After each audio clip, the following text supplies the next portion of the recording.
आज बहुत से चर्च और समुदाय हैं और वे सब इस बात पर जोर देते हैं कि उनका सिद्धांत स्वर्ग के राज्य का सुसमाचार है। बाइबल एक ही है, तब क्यों बहुत से चर्च और समुदाय हैं? उनमें से कौन सा चर्च सच्चा चर्च है जिसके पास संपूर्ण सत्य स्वर्ग के राज्य का सुसमाचार है? फिर यहोवा की यह भी वाणी है, सुन, ऐसे दिन आने वाले हैं जब मैं इस्राएल और यहूदा के घरानों से नई वाचा बांधूंगा। चर्च जो यीशु की नई वाचा का पालन करता है वही सच्चा चर्च है।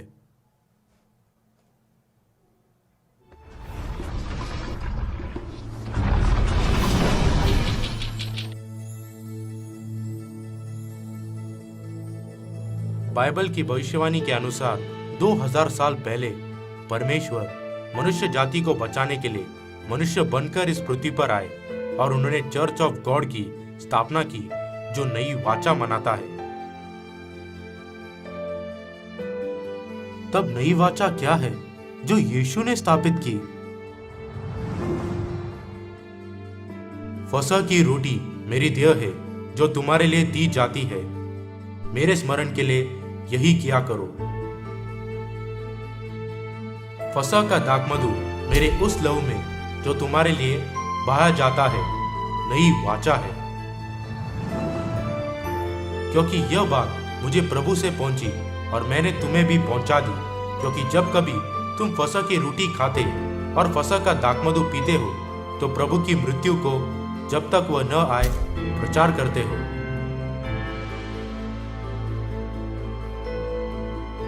नई वाचा जिसका चर्च ऑफ गॉड पालन करता था वह फसह था जिसके द्वारा परमेश्वर ने हमसे पापों की क्षमा और अनंत जीवन का वादा किया था। तब चर्च ऑफ गॉड जिसे यीशु ने स्थापित किया था वह सप्ताह के कौन से दिन में आराधना किया करता था? चर्च ऑफ गॉड जिसे यीशु ने स्थापित किया था वह 7वें दिन सबत के दिन में आराधना किया करता था। वह अपनी रीति के अनुसार सबत के दिन आराधनालय में जाकर पढ़ने के लिए खड़ा हुआ। पौलुस अपनी रीति के अनुसार उनके पास गया और 3 सबत के दिन पवित्र शास्त्र से उनके साथ वाद विवाद किया।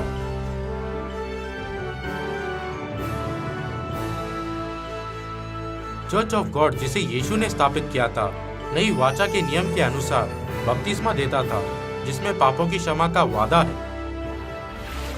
यीशु बपतिस्मा लेकर तुरंत पानी में से ऊपर आया और देखो उसके लिए आकाश खुल गया और उसने परमेश्वर के आत्मा को कबूतर के समान उतरते और अपने ऊपर आते देखा। मन फिराओ और तुम में से हर एक अपने अपने पापों की क्षमा के लिए यीशु मसीह के नाम से बपतिस्मा ले।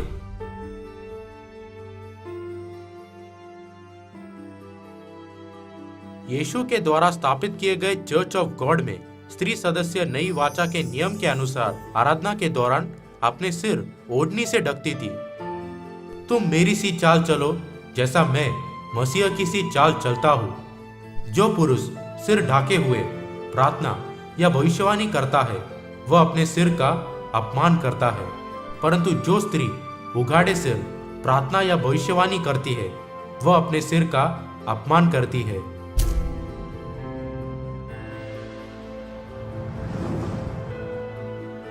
तब आज के सभी चर्च यीशु की शिक्षाओं का पालन क्यों नहीं करते?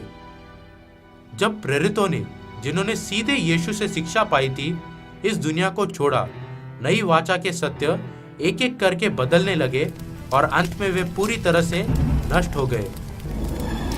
वह परम प्रधान के विरुद्ध बातें कहेगा और परम प्रधान के पवित्र लोगों को पीस डालेगा और समयों और व्यवस्था के बदल देने की आशा करेगा।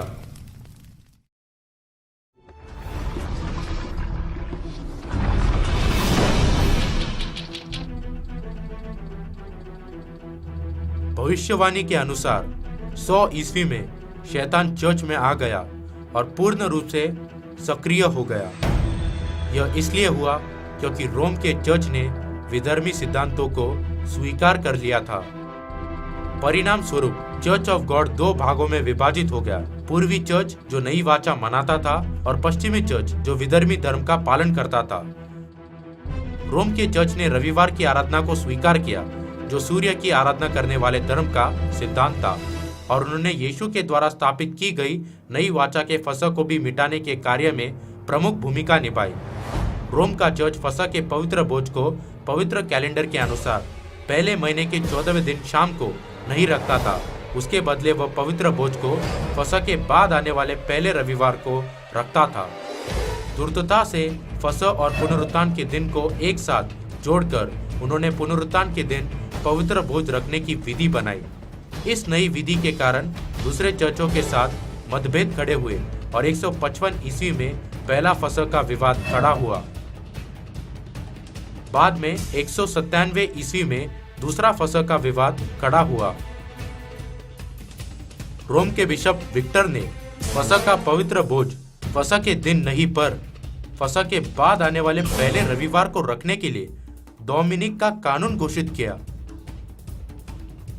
पश्चिम के चर्चों ने रोम के चर्च के द्वारा लिए गए निर्णय का पालन किया, लेकिन एशिया के चर्चों ने उसका तिरस्कार किया।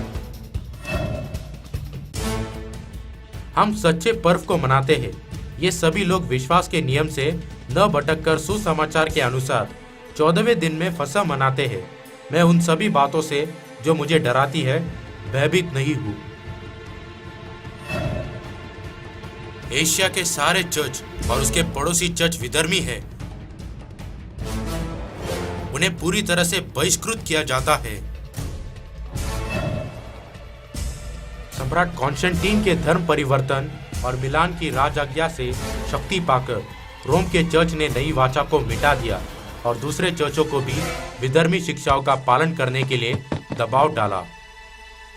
सम्राट कॉन्स्टेंटाइन का रविवार के अनुपालन का कानून सबत के दिन को नष्ट करने और रविवार की आराधना का समझौता बिठाने में एक निर्णायक मौका बना।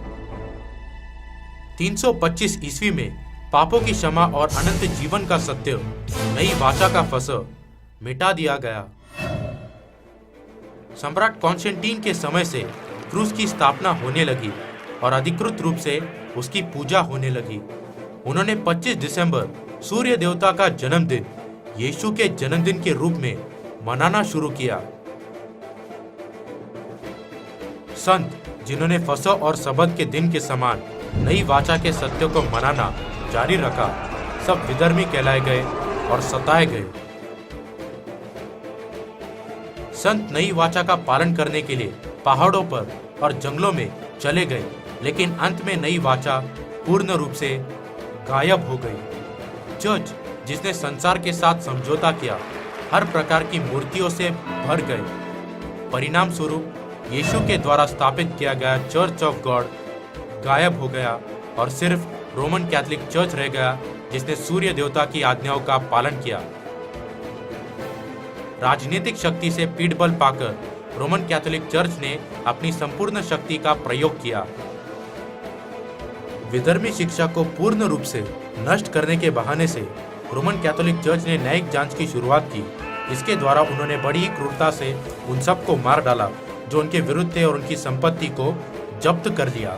रोमन कैथोलिक चर्च ज्यादा से ज्यादा दुनियावी होने लगा और अंत में उन्होंने कृपा और क्षमा बेचना भी शुरू कर दिया।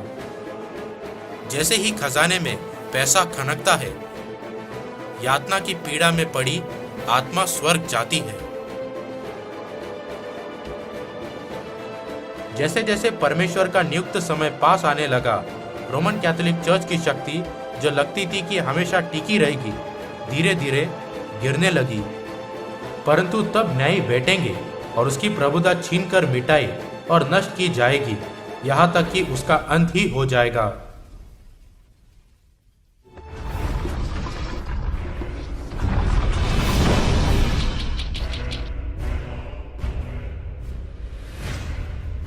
कृपा और क्षमा की बिक्री के कारण धर्म सुधार आंदोलन छेड़ा गया।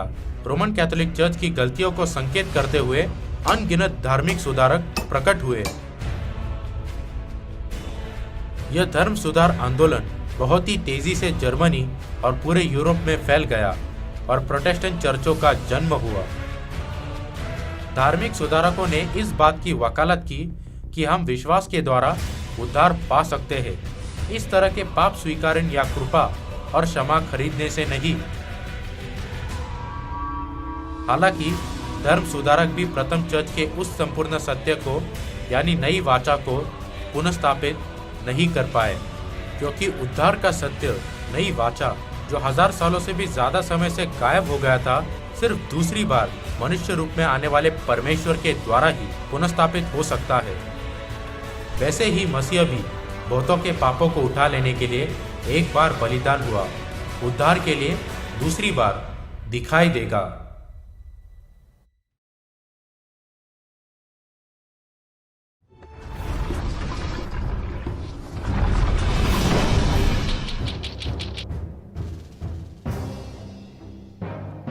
बाइबल ने भविष्यवाणी की थी कि दूसरी बार आने वाले मसीह 1948 ईस्वी में प्रथम चर्च के उस संपूर्ण सत्य नई वाचा का प्रचार करेंगे।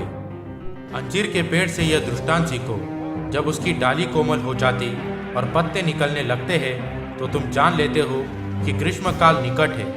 इसी रीति से जब तुम इन सब बातों को देखो तो जान लो कि वह निकट है, वरना द्वार पर है। आज सभी चर्चों ने यीशु के द्वारा स्थापित की गई नई वाचा को त्याग दिया है और उसके बदले वे रोमन कैथोलिक चर्च के सिद्धांतों का पालन कर रहे हैं। यह इसलिए हुआ क्योंकि नई वाचा के सत्य जो यीशु ने स्वयं स्थापित किए थे, प्रेरित युग के बाद जैसे जैसे व्यवस्थाहीनता प्रकट हुई, एक एक करके गायब होने लगे और रोमन कैथोलिक चर्च के आने के बाद पूर्ण रूप से नष्ट हो गए। हालांकि धर्म सुधारक प्रकट हुए और उन्होंने कैथोलिक चर्च की गलतियां जाहिर की, वे सब नई वाचा को पुनर्स्थापित करने में नाकाम रहे। नई वाचा के सत्य के बिना कोई भी उद्धार नहीं पा सकता। इसलिए परमेश्वर दूसरी बार मनुष्य बनकर पृथ्वी पर आए और नई वाचा के साथ चर्च ऑफ गॉड की स्थापना की। चर्च ऑफ गॉड जिसे दूसरी बार आने वाले मसीह आन सांग होंग ने स्थापित किया, सिर्फ अकेला चर्च है जो प्रथम चर्च के संपूर्ण उद्धार के सत्य का पालन करता है। प्रथम चर्च के समान आज का चर्च ऑफ गॉड नई वाचा का फसह मनाता है, सबत के दिन में आराधना करता है और बपतिस्मा और ओढ़नी के नियमों का पालन करता है।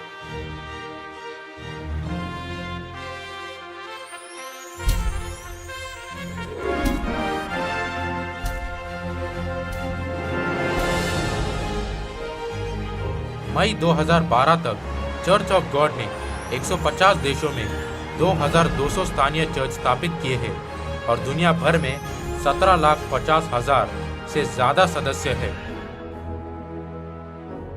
हर साल 1000 से ज्यादा विदेशी सदस्य दक्षिण कोरिया की मुलाकात करते हैं, जो भविष्यवाणी की भूमि है और जहां सुसमाचार शुरू हुआ था। चर्च ऑफ गॉड में आइए जो नई वाचा मनाता है। चर्च ऑफ गॉड में जो प्रथम चर्च के संपूर्ण सत्य नई वाचा का पालन करता है, अनंत जीवन और उद्धार है।